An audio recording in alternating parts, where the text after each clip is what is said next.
Hello everyone, it's Glenda and welcome back to my channel, Creative Grandma. Today's crochet tutorial is for this beautiful rainbow fusion scarf. I had so much fun making this scarf and I can't wait to show you the entire scarf, show you how to make it, and show you the beautiful yarn that I used to make this scarf. So let me take it off and show you this gorgeous scarf. I love the way this yarn played out. It took 3 skeins of yarn. Now I'm calling this the rainbow fusion scarf. You're always going to see those rainbow colors throughout this scarf. But isn't this gorgeous? Oh my goodness, it just creates a one-of-a-kind scarf. Absolutely amazing. So this scarf was made using the Katia yarn that I ordered in. I did a yarn unboxing and I also have swatches, so that video is coming. So let me tell you about the yarn I used for this crochet tutorial. Now, I did an unboxing. It's Katia, K-A-T-I-A yarns. I don't know if I'm saying that correctly. It's a yarn company that contacted me and asked me if I wanted to try their yarns. And you know how excited I get with yarns. Absolutely love them. So the yarn I chose for this project is the Concept. It's a 4-ply. It's symmetric sock and more illusion yarn. Look at that yarn. Isn't that gorgeous? This is the exact yarn I used, and you can see those rainbows going throughout, and then you're going to see another color combination here.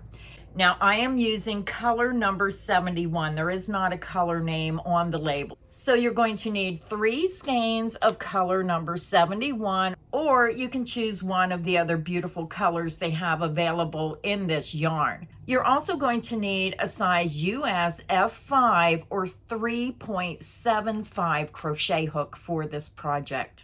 Now this scarf measures 9 inches across by 73 inches long. I used every piece of yarn in those 3 skeins, and I want to tell you why. When I started the project, it started with the purple. Now your skein might start on a different color. So when I started working up the pattern, it's one of those patterns where you just can't wait to see the next color play out. I started with the purple, and then I noticed it created a pattern where you're going to get the rainbow, then you're going to get all these other colors, then a rainbow, all the other colors, rainbow, all the other colors, and I kept going. And when I got to the end of the skein, it actually ended on the purple. So when I made this scarf, I worked from the outside of the skein. When I got done with one of the skeins, I added the new skein right from the outside, and I just worked from the outside of the skeins, and I worked 3 entire balls of yarn. So what I liked is when I got to the end of the 3rd skein, it kind of matched the beginning. I liked that. I liked how it played out with the yarn. Absolutely amazing. I didn't even have to do anything. I just kept crocheting. Now, again, your gauge might be different, so pay attention to the gauge in the instructions. Now, my gauge, I got 14 stitches and 17 rows for 4 inches. So if your gauge matches, you should be able to match this. Now, with 3 skeins of yarn, you can get to 73 inches if you match the gauge. Now, you can make it shorter if you wish. If you want to make it longer, you're going to need more yarn. So I'll put a link in the description box underneath the video. You click that link, it's going to take you directly to the yarn, and you can pick whatever color you wish. So again, 3 balls of yarn and a size F5 or 3.75 millimeter crochet hook. So grab your yarn, grab your hook, and let's get our scarf started. So again, for our project, I am using the Concept by Katia 4-ply symmetric socks and more illusion yarn, and I'm using the color number 71. So when I work on my project, I just take the yarn from the outside of the ball of yarn. Now to begin, I'm just using a double knot. You can use whichever method you prefer to join your yarn to your hook. I wrap my yarn around my hook, and I tie 1 knot. This is how my gram taught me, and it's just how I do it. Then after I tie 1 knot, I just tie a 2nd knot. Now I'm a knot tier. I like to put knots in my work because if I'm going to put all the time into making something, I do not want it to fall apart. This stitch pattern is a multiple of any even number, 2, 4, 6, 8, just as long as you have an even number. So we're going to chain 44. You're going to yarn over, pull through the loop on your hook, and this creates your first chain. That's 1, 2, 3, 4, 5. Continue until you have 44 chains, and I'll be back and we'll start row 1. I'm back. I have my 44 chains made, and now we're ready to begin row 1. Now with this stitch pattern, row 1 will be our base row. Row 2 will be our repeat row. So yes, it's a 1-row repeat. Very fun pattern to make. Now this stitch pattern is called the Suzette stitch or the thicket stitch. To begin row 1, we're going to single crochet and double crochet into the second chain from hook. You're going to skip the first chain, into the second chain, insert your hook, yarn over, pull back through. You have 2 loops, yarn over and pull through 2 loops. You just made a single crochet. Now if you're new to crocheting, go ahead and put a stitch marker into that first stitch, so when you work back across in row 2, you know where your last stitch will be. Then we're going to work a double crochet back into that same chain. Yarn over, insert into the same chain, yarn over and pull through. You have 3 loops, yarn over, pull through 2 loops, yarn over and pull through 2 loops. So again, when you look at your work, you're going to have a single crochet and a double crochet into that second chain from hook. You're going to skip the next chain, into the next chain, work a single crochet. Then into the same chain, work a double crochet. And sometimes when you're first getting started, it's hard to hold on to your work because it's so small. So now we're going to continue with the repeat. You're going to skip the next stitch, single crochet into the next stitch. Then work a double crochet back into that same chain. And that is the end of the repeat. Very simple stitch pattern. Skip the next chain, single crochet into the next chain. Then double crochet into the same chain. And that is the end of the repeat. Let's do it again. Skip the next chain, into the next chain, work a single crochet, and then double crochet back into that same chain. Skip the next chain, single crochet into the next chain, and then double crochet back into that same chain. And you can see how your pattern is forming.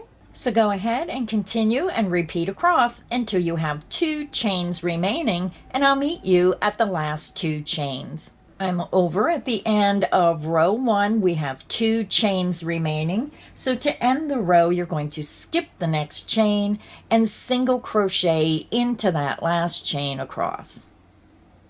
Row 1 is finished, and this is what your work should look like. Now, if you're new to crocheting, you might want to put a stitch marker into that last stitch, so when we chain and turn our work, you're going to know that this is the first stitch that you work into. So let's go ahead and begin row 2, which will be our repeat row. You're going to chain 1 and you're going to turn your work. You're going to skip that beginning chain 1. You're going to insert into that very first single crochet stitch and work a single crochet. Then you're going to work a double crochet back into that same first stitch. Then you're going to start your repeat. Now sometimes it's easier if you just pull your work a little bit, stretch it, and you can see the top of those stitches. You can also turn your work towards you and look for those teardrop shapes at the top of the stitch. So now let's go ahead and begin our repeat. We're going to skip this next double crochet, and into the next single crochet, you're going to work a single crochet, and then work a double crochet back into that same stitch.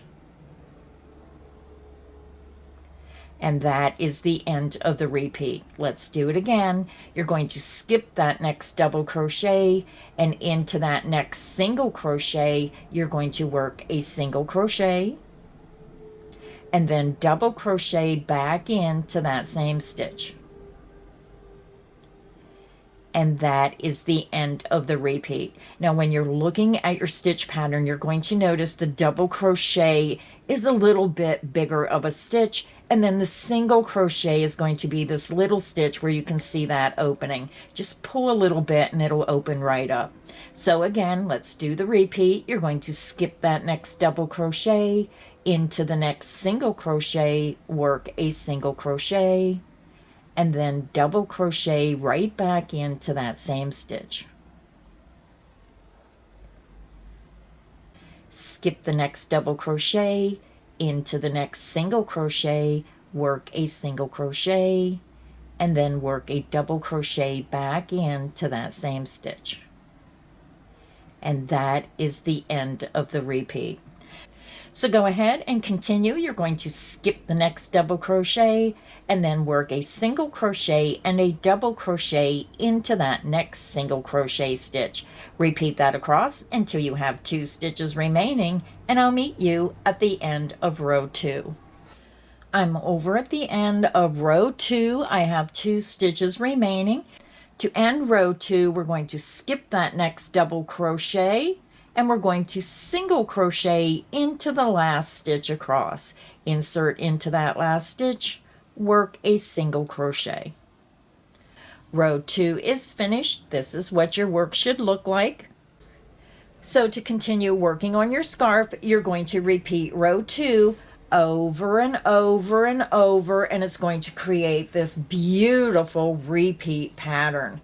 Now, I worked a total of 344 rows, and I had maybe 2 inches of yarn left over.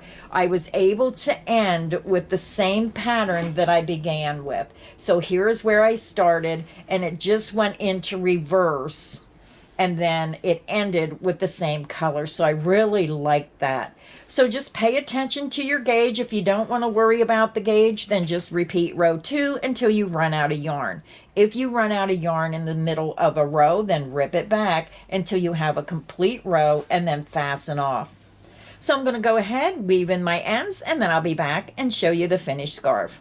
So our scarf is finished. This is what the final scarf looks like. I absolutely love this. Now, I know this yarn is a little more expensive than I usually buy, but sometimes you just have to treat yourself. Now, what I like is I like to make my scarves a little bit wider, because if you're out in the cold, you can always put it up over your head and use it as kind of like a hat, and then wrap it around you to keep that air and that wind off your ears. And look how pretty. Oh my goodness, absolutely love this. So many different ways, and with being 73 inches, you can really wrap it around yourself and really stay warm. If you enjoyed this crochet tutorial, please make sure you hit the like button. Make sure you subscribe so you don't miss any of the crochet fun here on Creative Grandma's channel. So until next time, stay inspired and happy crocheting. Bye everyone.